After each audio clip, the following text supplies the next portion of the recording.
Hello everyone, my name is Shen Yang and I'm from Group 7. Today I'm going to talk about, make a brief introduction about our group's project about time series analysis of Australian quarterly electricity production from year 1950 to year 2010. And today I will divide my introduction into 4 parts. In the first part, I would like to make a brief introduction about the time series of our research project.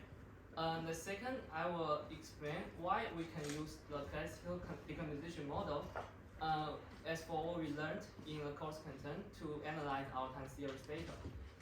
In the third part, I will describe the main process of how we fit our model parameters with seasonal ARIMA model.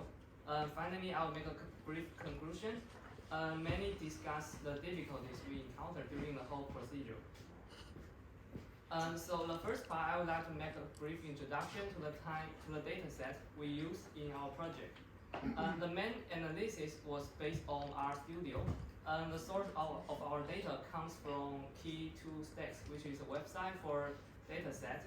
As you can see, we to make a preliminary analysis of our data set, firstly we plot the data in R and make data visualization. As you can see from the figure, the whole data seems like have an increasing trend and with strong seasonality.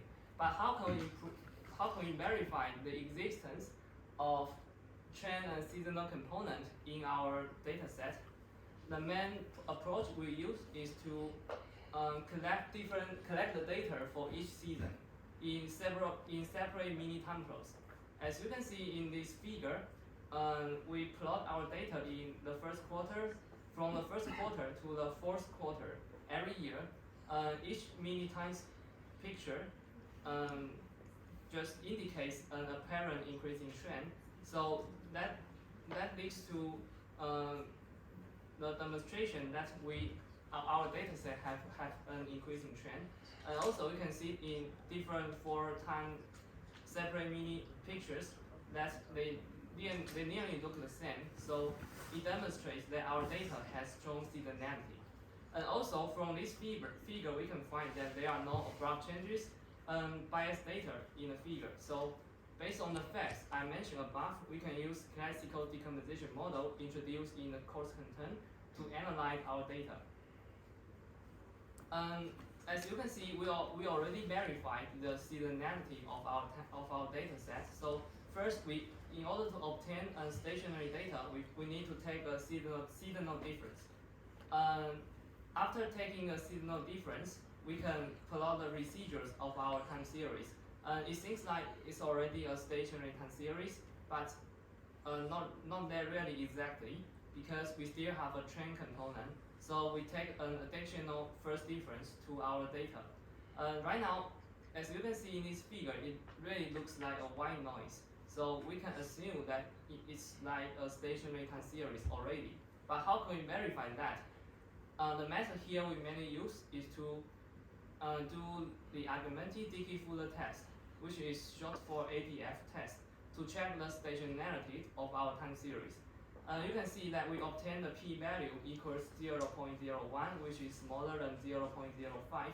So that leads to the conclusion that after taking the seasonal difference and another additional difference, we obtain a stationary time series.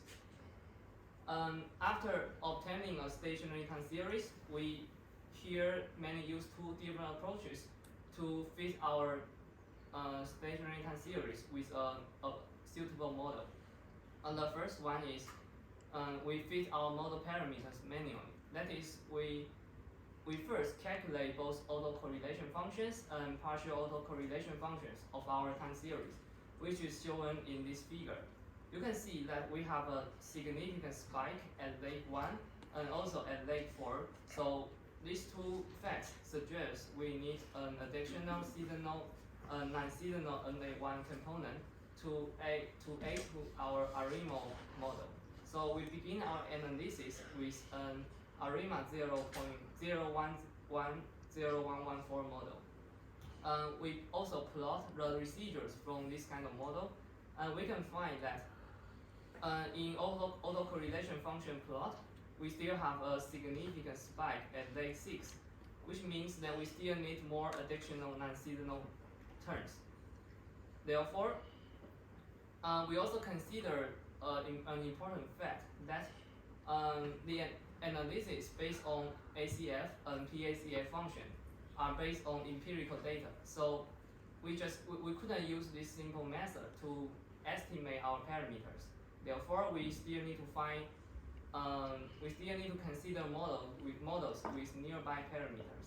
I also we conducted 12 experiments in total, and we find that ARIMA 313014 model has the smallest AICC value. So based on this manual approach, we choose ARIMA 313011 model as the estimation of our time series. So we also draw the residuals from this model, and we find that the ACF functions are really good, but there's also a significant spike at day 22. Unfortunately, it also failed LB test, which is a test to have an experiment to estimate the correlated residuals in our time series data. So actually, we should say that although this model fails LB test, but we may still use this model to forecast our data, because there's only one correlated residual here. After failing the manual approach, we also try to use another approach, that is automatic algorithm, which is integrated in RStudio. So we directly use auto.arima function to fit our model parameters. And this function mainly based on two principles. It used the two different functions to estimate the number of seasonal differences and additional differences we need to apply to our data. And the other important principle of this function is that it focuses on minimize the AICC values to find the best parameters and the best model structure. So by applying this function, we get an ARIMA 101112 model. After that, we also plot the residuals based on this model. We find that the ACF function plot still have several spikes. And there's also a significant spike in late 22, which shows that our time series data still have correlated residuals. So it also failed LB test, unfortunately. So based on the facts I mentioned above, our model just not pass all of the residual tests. But one important thing to mention is that in practice, we would normally use the best model we could find, even if we did not pass all of the tests.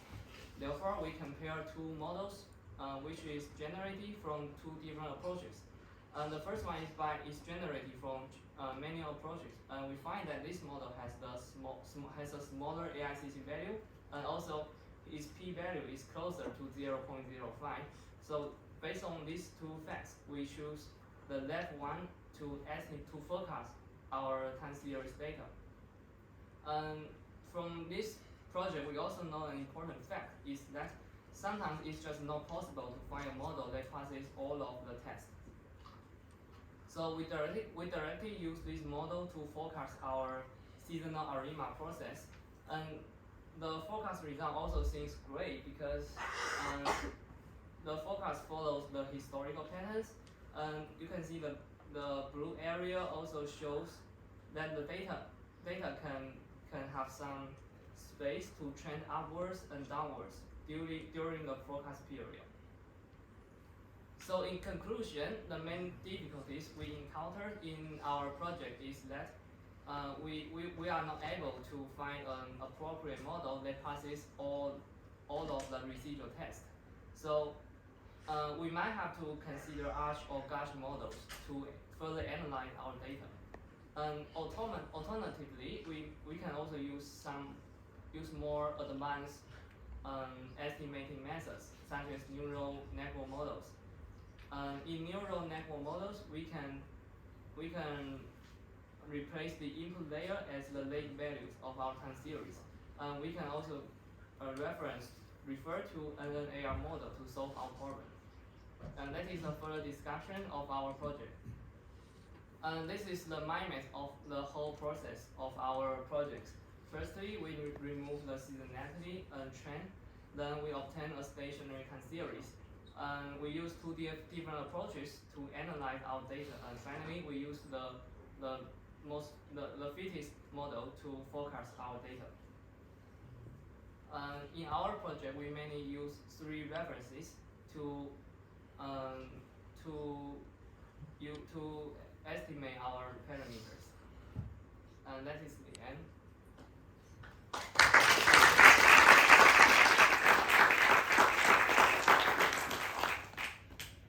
Question?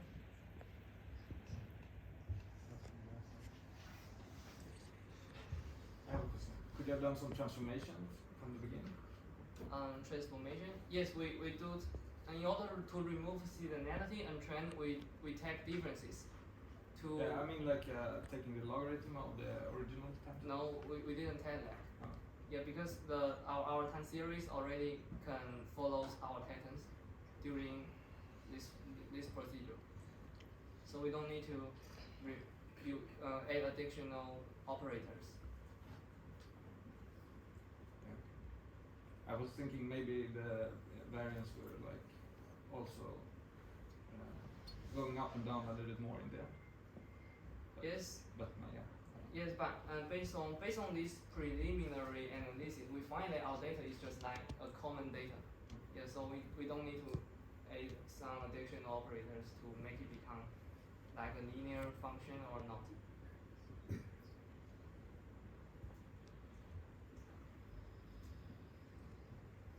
More question?